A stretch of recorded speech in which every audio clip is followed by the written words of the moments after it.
right, let's talk David Hockney. So your Mockney assignment is to be inspired by an artist. You remember from our current assignment, the triptych, we are inspired by Hieronymus Bosch from the Garden of Earthly Delights. Take what you will from it. If all you take is layout, so be it. Same thing here. I'm not suggesting you take David Hockney's content subject matter as interest. We're talking about methodology and layout. Let's first look at what some Hockneys look like. Here we go. And again, I apologize. It's going to move kind of slowly today. What do we see here? You guys feel free to shout out what makes this interesting. What gives this piece value? What's going on?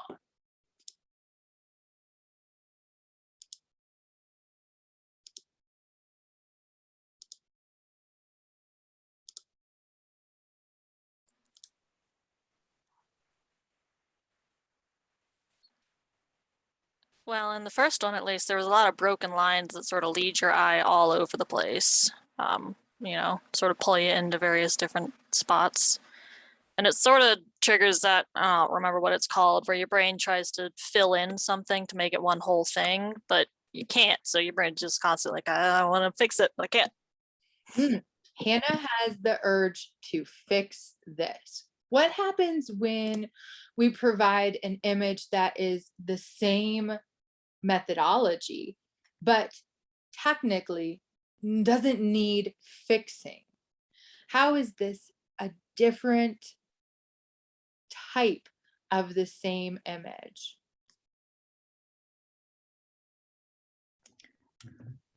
What I get out of this one, I think the brain kind of wants to smooth out too. But what I kind of got out of all of them is everything is so disjointed, and yet everything is so connected. And I think that's a really, I don't know if this is what he intended through his work, but that's how I read it, that it's a great metaphor for humanity and our world. Great read, Laura. And at what point does the artist's intention really have extended value into our interaction with the piece? And at what point does it even really matter? What I see here, and I'll let you guys kind of come to this conclusion a bit on your own too. I'll lead you. When we look and think about photography, what do? We capture one moment from a one-point perspective. Now, we have two eyes, right? But our cameras only have one eye, right? So what we do in perception, photography flattens into one plane.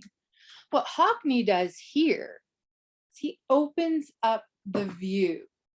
So instead of seeing the one moment when the diver is airborne and the one bit of content information in the background, he opens this up and treats the subject matter more like painting than photography, with the introduction of the element of time photo, or the element photo doesn't have, time. So here we get to see what it looks like when this gentleman is moving, shifting positions. We still get all the awesomeness of photography, which is treating every detail evenly. Whatever's hanging in the background, that really cool orange lamp, gets the same amount of attention as his face, his hands, all of it. But with the introduction of time. And, I think it's most evident in here. So these are Polaroids, you guys.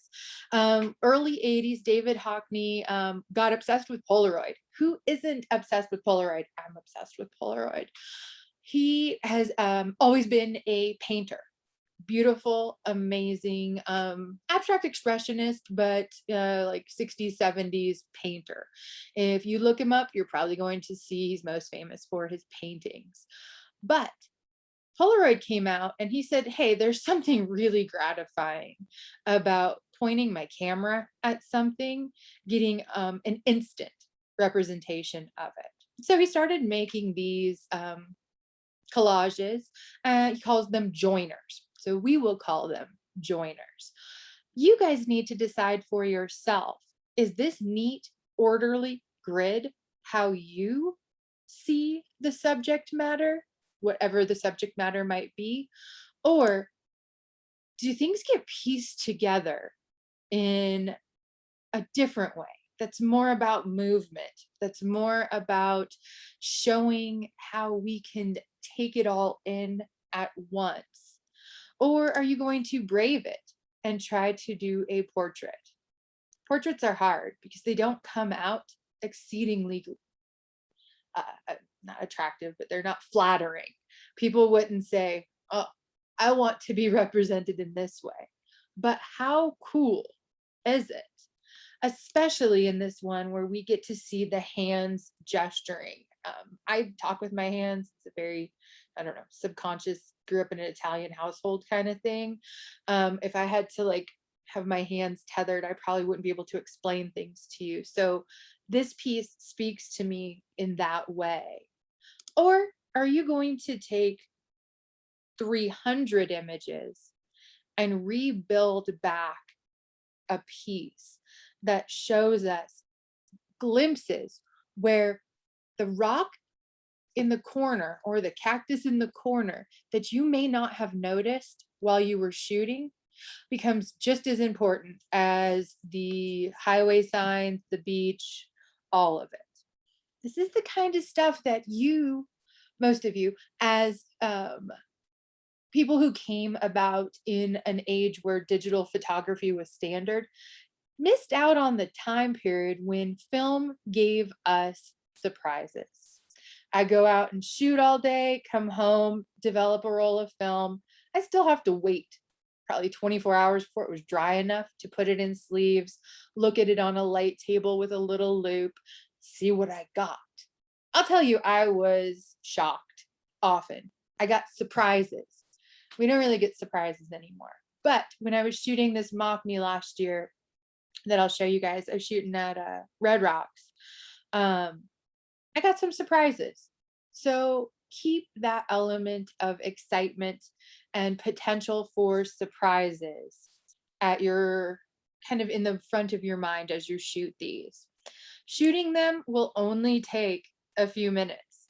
Putting them together in Photoshop is going to take a long time, but don't worry, I've got some tricks for you. What do we feel about this one? 1, 2, 3, 4, 5, 6, 7 times 1, 2, 3, 4, 5, 6, 7, 8. That's 56. 7 times 8, correct? Oh, my second grade math is on point. Thank goodness. I'm homeschooling a second grader, not a 7th grader. What happens here?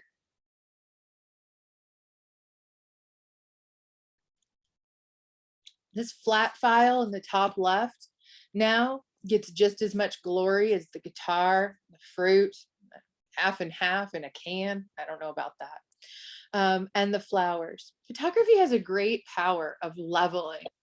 Everything gets the same treatment. Your job will be, what am I going to shoot? What am I going to point my camera at? Will it be perfectly gridded? Will it be disjointed? Will it be seamless? Those are your 3 options. So let's take a look at the assignment. David Hockney. The Mockney. This project is your chance to engage Photoshop and create a piece that pushes the boundaries of traditional photography. Who's in? I want to push boundaries of traditional photography all day. According to David Hockney, photography has its limits. It can't capture time. It has a singular viewpoint. and at best is only good for mechanical reproductions. Well, that's glib. Why would I put that in there? To make you think about exactly those limits you can push. You guys are Photoshop wizards now. How are you going to tackle this design problem? Your piece should strive to engage the viewer in a way a single image cannot. Has anyone thought to themselves, well, I'm just going to shoot a pano and chop up the picture? Don't do it. I will show you what that looks like. Don't worry. If you've had the thought, I've had the thought. So what is different about how you're going to do this? Often photography falls short in the ability to show the viewer how it felt to be in a situation and only provides information about how the situation appeared. This is why Photoshop bridges traditional photography and painting. Here I put photo down here. Aw, we always get put in the basement. Paintings and sculptors, they get all the glory up here. Photoshop meets in the middle because you're only limited by yourself. Tell us how it feels to be in the place that you are going to make your Mockney. However, this is also an innate strength of photography. It leaves no detail behind. The most exciting component of the image are treated with the same prominence as those trivial details in the background. Think about the inception of photography, 1840s, 1850s. A lot of times photography was just used for medical journals, technical things. And what the cool thing is when you look at some of those medical photography catalogs from the 1850s, they're photographing surgeries, right? So they point the camera at the knee that they're doing surgery on. But in the background, you see medical tools, you see the little bottles of medicine. You got to remember 1850s, they still didn't believe germs existed. We get these privy glimpses because photography doesn't care, treats everything equally. I love this quote. Photography is all right if you don't mind looking at the world from the point of view of a paralyzed cyclops for a split second. How does David Hockney really feel about photography? Keep all of this in mind as you think about what you are going to create. For this project, begin thinking about where you will gather your source imagery. You have to shoot all of the pictures for this project. Thumbs up. Doesn't work if you try to like cobble it together from something. I recommend you find a location that you have a special connection with because you're going to be looking at this montage for hours. First task is to decide on what shape your piece will be. So if you're planning on doing this in a traditional way, I would start with an 12 by 24, so like a 1:2 ratio layout. And if you want to create a more squared up final piece, you're gonna have to shoot that way, right?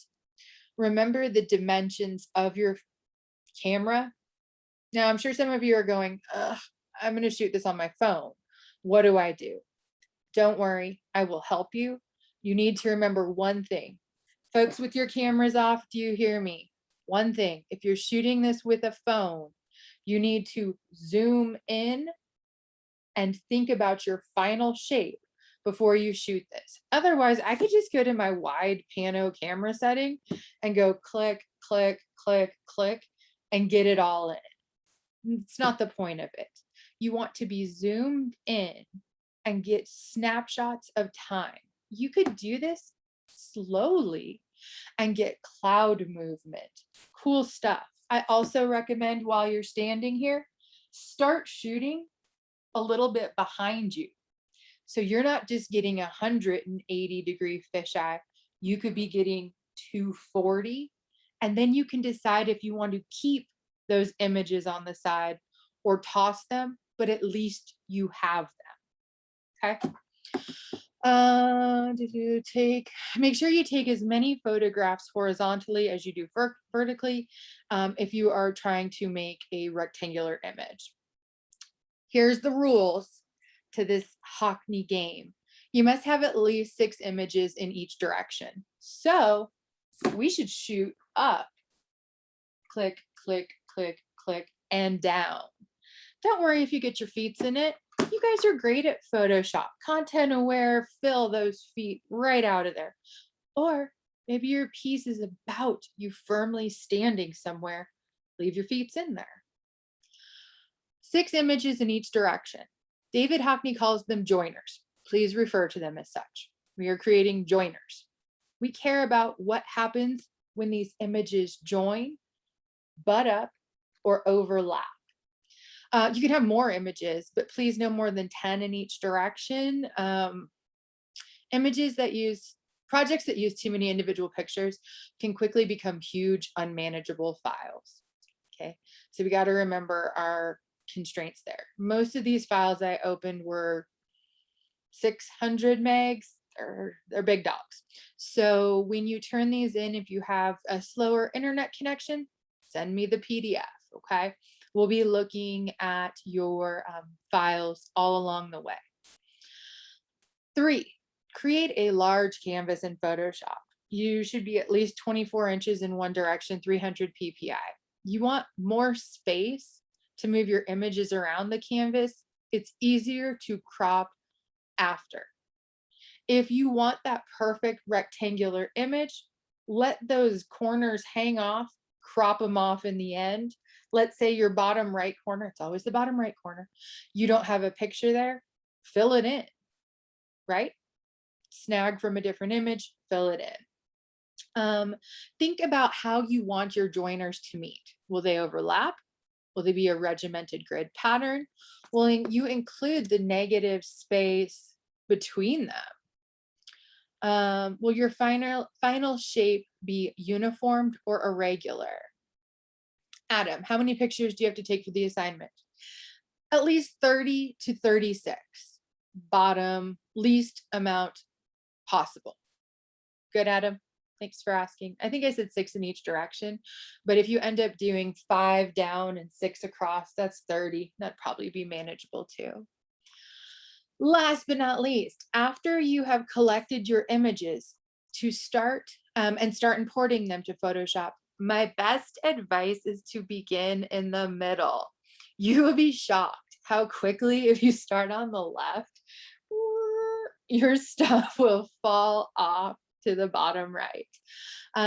You'll be surprised how quickly your piece will take on a direction of its own if you don't have a plan.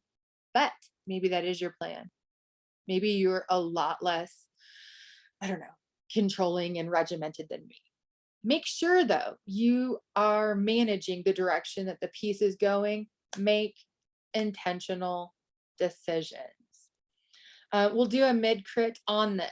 If you are doing the honors project, honors option is to make a tangible version of this. It could be the same one, it could be a different one. You need to go somewhere and have 36 images printed out, bring them to class with a piece of foam core that you get from Hobby Lobby, or no, go to Michael's. Get a piece of foam core and I'll help you. I love this stuff. Or play puzzle Tetris maker at home. Bring it in and I'll help you decide if you're going to have stuff hanging off the edges or if you're going to cut the foam core to have those irregular shaped edges. Questions? When's it due? Let's see how fast my computer can get there. I can't even tell if it's going. Oh, there it is. December 2nd. Okay, that is the Thursday when we come back. So we'll meet remotely Tuesday, November 30th, and then this will be due on the 2nd. Questions? How do I do it, Stacy? Oh, don't worry. I have many instructional videos. So this is a link on how to do it. I want you guys also to spend some time reading up on David Hockney. Here's a great article. David Hockney and the Camera, a Composite Polaroid Reality. David Hockney's beautifully complicated relationship with photography. And then here's a Hockney video where you just wish he's like your grandpa. I wish he would. No, I mean, I have good grandpas, but like I don't know, maybe a neighbor I knew. Let's dig in. How should we start? Do you want to just start seeing images I've made and the corresponding files? All right, this is a JPEG. This is, oh, so here's some notes. Let me share with you pitfalls that I have had in the past. Maddie had just gotten the new truck, and we went up to Horsetooth, and at that point he had a better phone than me, so I used his phone to shoot these. Well, when you send them over via messenger, they jumbled, so I had to bring them in individually in a folder and lay them out. If you shoot this on a real DSLR, you bring the file over from your external or from your SD card, bring it into a folder. It's going to be in order.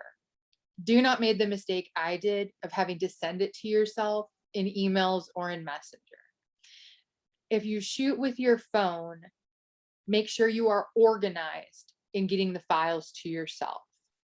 If you have an iPhone, I know it talks nicely to your computer.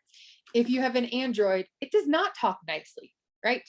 You can plug this thing in and you cannot just drag and drop files. So what I recommend doing, if you shoot it with your phone, keep it very much in order.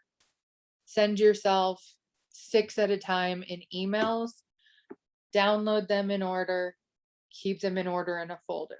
Here, I had to kind of piecemeal them together and rename them because they came in with like 72 characters as the file name from Maddie's phone.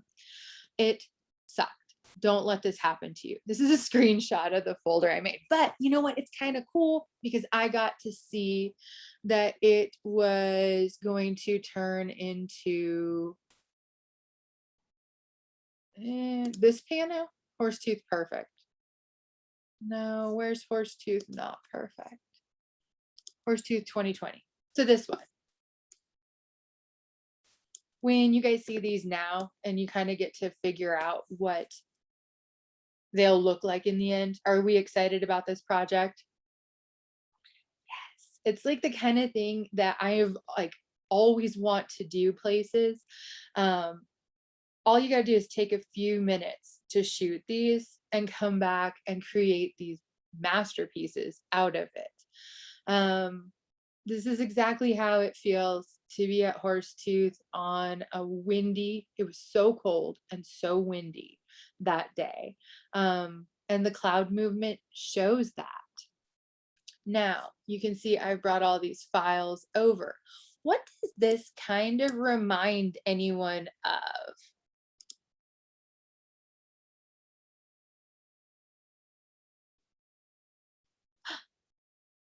Shout it out. What's it remind you of? It wasn't that long ago. It was your animated GIF, right?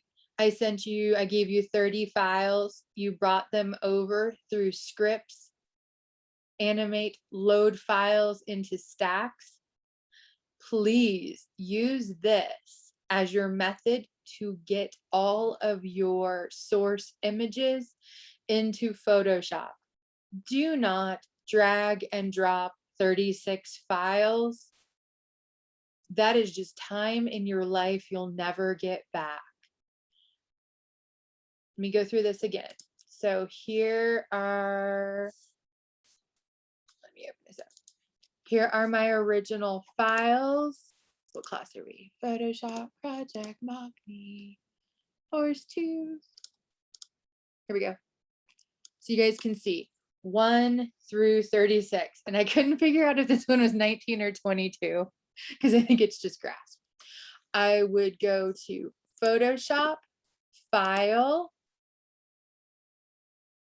Scripts, load file into Stack.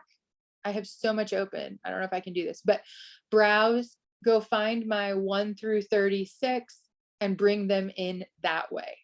Any questions about that technical part of the assignment? please do not skip that and just say, oh, I'll drag and drop them in. If you do it through the loaded script animation or automation, they'll come in perfectly in order. Thumbs up. Awesome.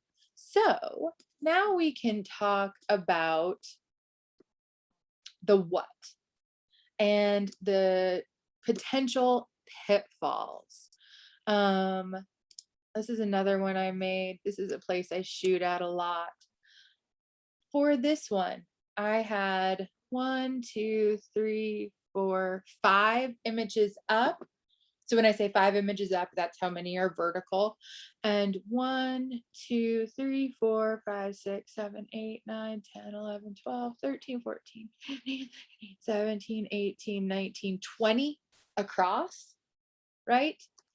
And I shot this with a DSLR. So my images are square, or sorry, are rectangle, 16 by 9. You cannot necessarily make that same way with your camera unless you are very zoomed in. Does that make sense?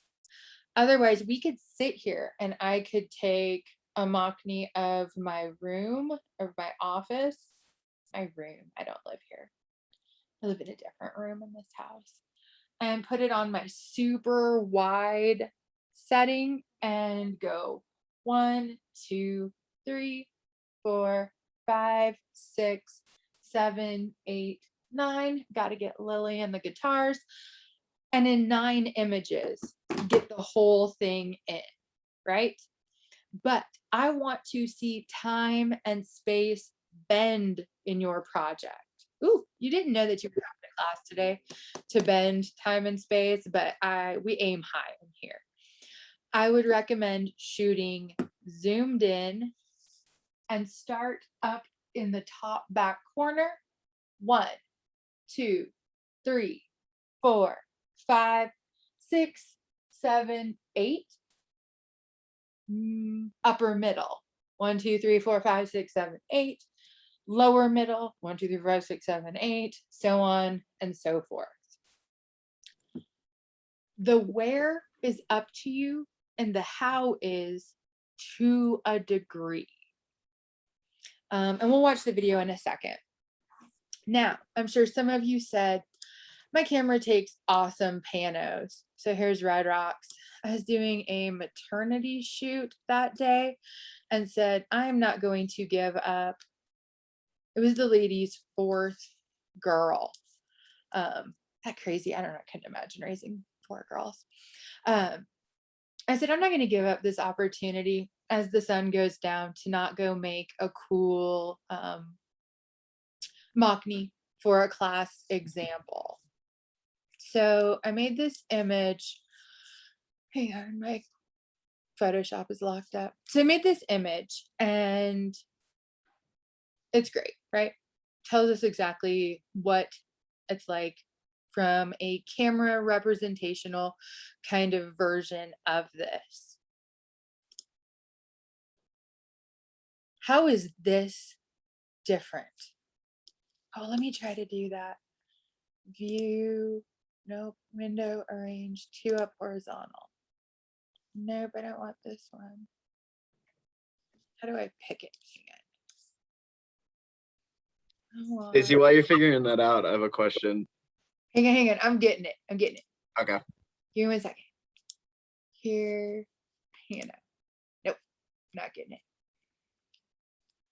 What I'm, hang on 1 second. All tiles for, that's crazy. We don't want that. Consolidate all to 1 tab. There we go. Let's look. So this image compared to, I lost it. Mockney. Mockney Red Rocks. Okay. Dylan, what's your question, hon? Yeah, so when shooting, outside of like the panoramic, when you're shooting single shots, I see how the grid pattern you recommend. Do you recommend trying keeping the same angle like on what you're shooting the whole time?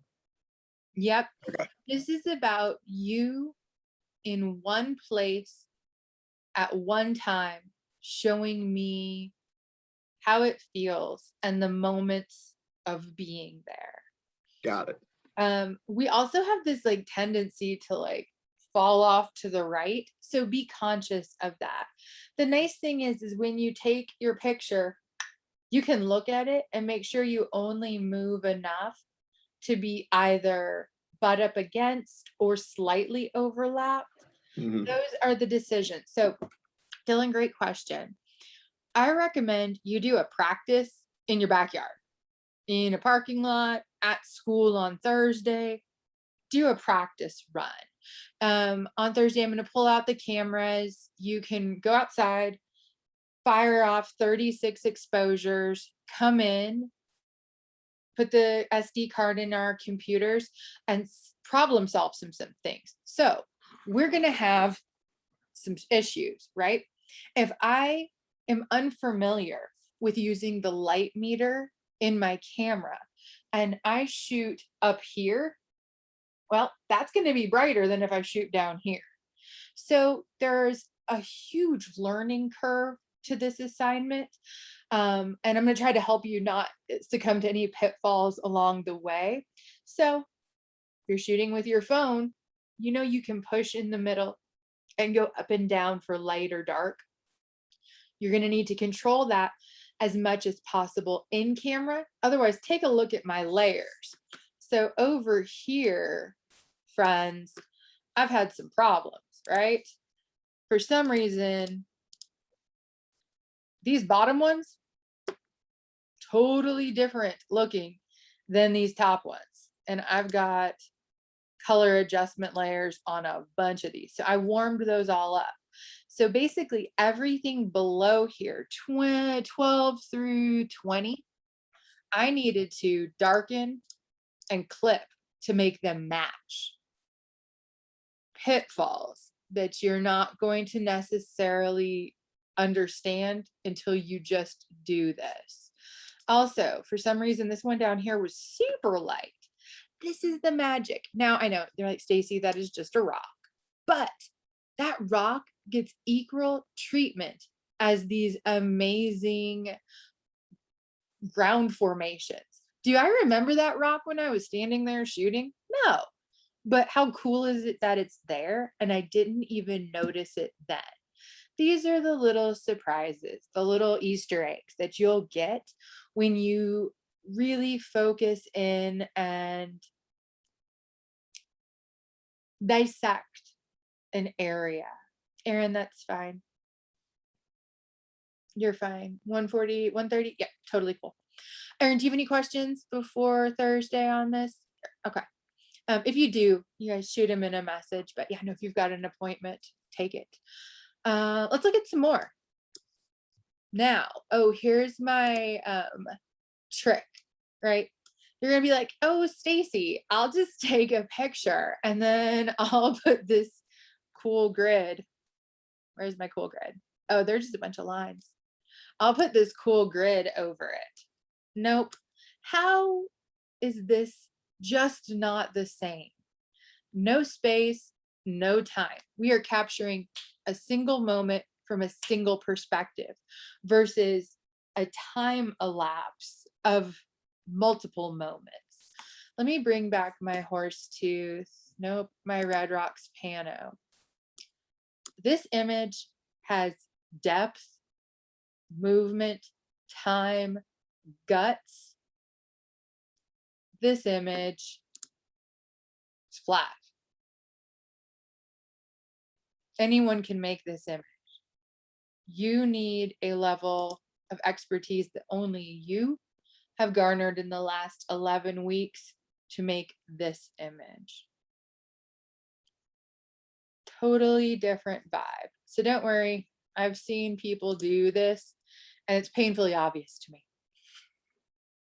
So don't do that. Also, if you do something like, where's my pano? I have just a few too many files open. I think I might have closed it. If you do the Red Rocks pano and then cut it apart, it still will not have movement in perspective. Telltale sign that it's just a a flattening of space. So let's talk about what we do like.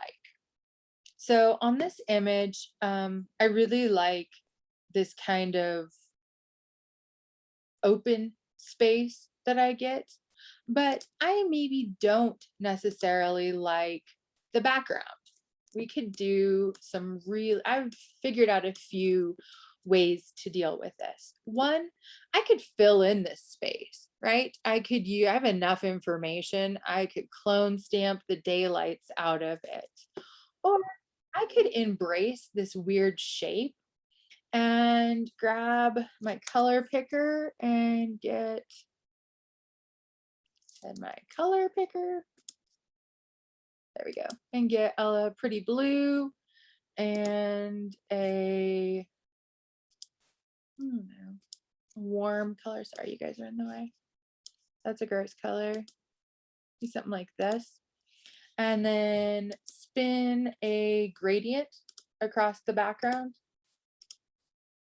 What do I have? Linear. Like so. I might have to close some files. And change my opacity and deal with the background like that.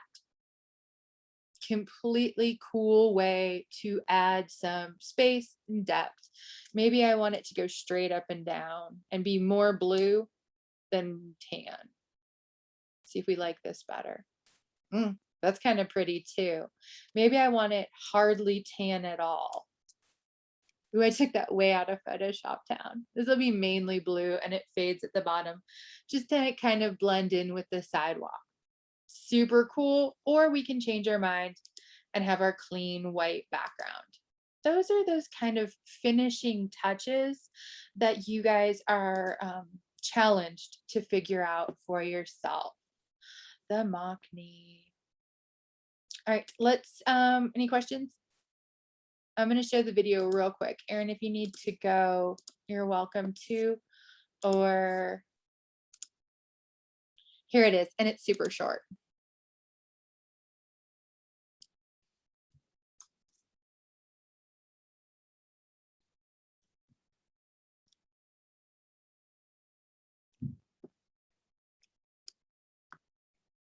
Maybe.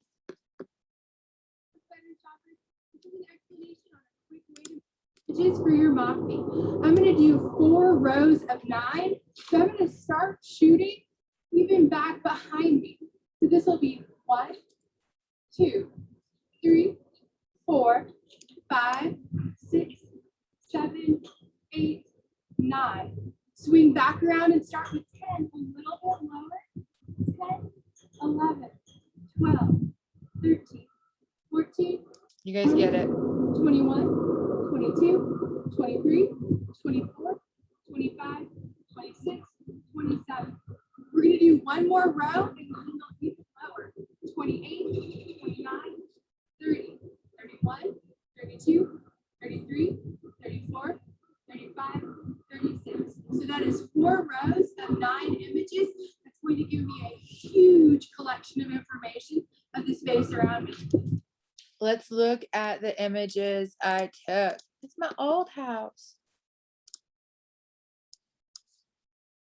So I shot it with a sepia filter on my little Fuji X100 and was able to let myself have some let go of control.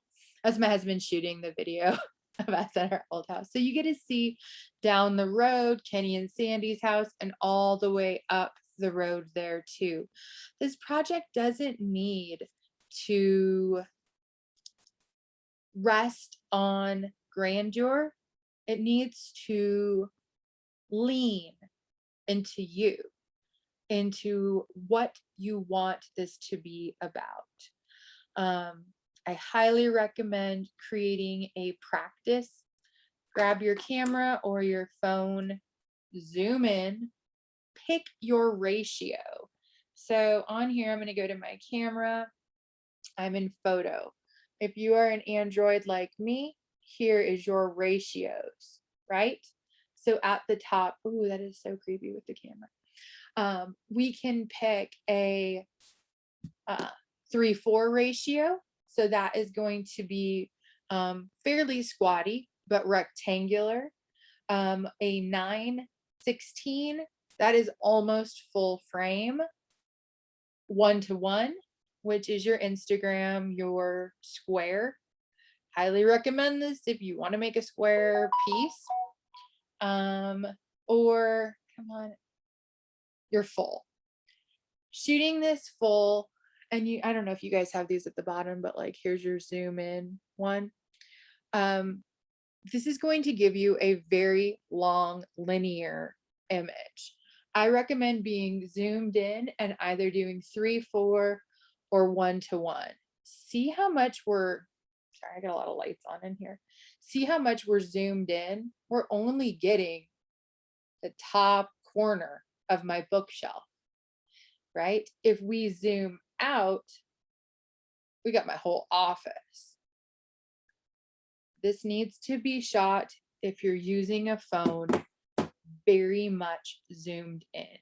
Now, if you are using a camera, I know this looks like a point and shoot, but it's a total DSLR. It's got full manual control. I love this little camera. Again, be as zoomed in as you can to shoot it. But here you're going to have your light meter quite accessible so that you don't end up with your top 2 rows being much lighter than your bottom 2 rows or having any kind of odd color shifts. You are able to shoot this with our cameras on Thursday to just do a trial run, or if FRCC campus is where you would like to do yours and it is about your time here, that's awesome. I might ask to like borrow it and share it on our social media page. I don't know, we could Photoshop a big wolf in the sky or something.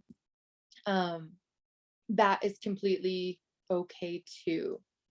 Any questions? Stop the recording.